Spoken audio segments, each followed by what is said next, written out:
নমস্কাৰ টানি লাইভ 24/7 চেনেললৈ সকলোকে স্বাগতম জনাইছোঁ। কালি চিৰাপথাৰত সংঘটিত হ'লে এক হৃদয় বিদাৰক ঘটনা। প্ৰেম ইস্পাতৰ সৈতে পলাই গৈ বাইক দুৰ্ঘটনাগ্ৰস্ত হৈ নিহত হ'ল যুৱতী। চিলাপথাৰ আৰক্ষী থানাৰ অন্তৰ্গত এগৰাকী যুৱতীৰ সৈতে বাঙিৰিয়া গাঁৱৰ শচীন দলেৰ আছিল দীঘলীয়া প্ৰেমৰ সম্পৰ্ক।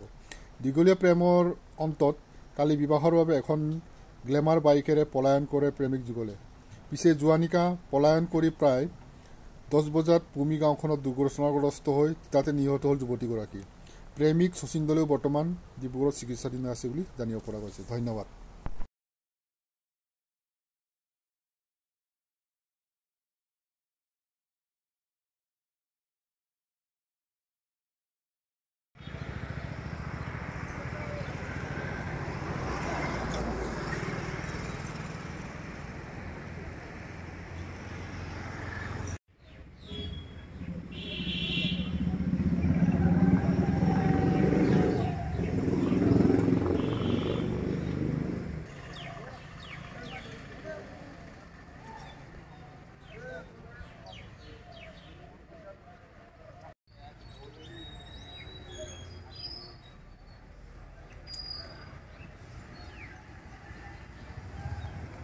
কালি ৰাতি 9টা বজাত আমাৰ লগৰ এজনে বিয়া পাতিবলৈ লগত লৈ গৈছিলে আমাকো।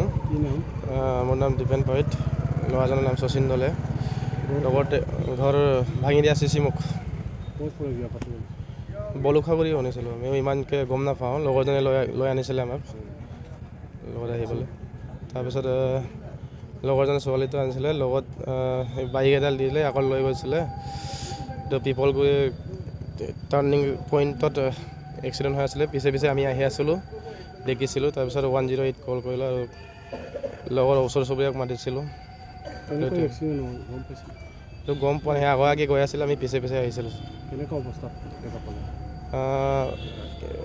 ছাইডত পৰি থকা অৱস্থাত, বাইক তলত আৰু মানুহ দুজন তলত ছাইডত।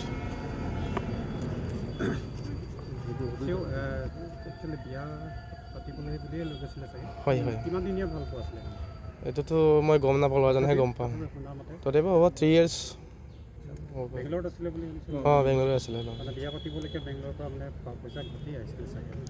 নহয়, বিয়া পাতিব নহয়, ঘৰ চলাবলৈ লৈ আহিছিলে। হ'লেও তাৰ ঘৰত অলপ অসুবিধা, বিয়া পাতিবলৈ মন বাঢ়িছিলে।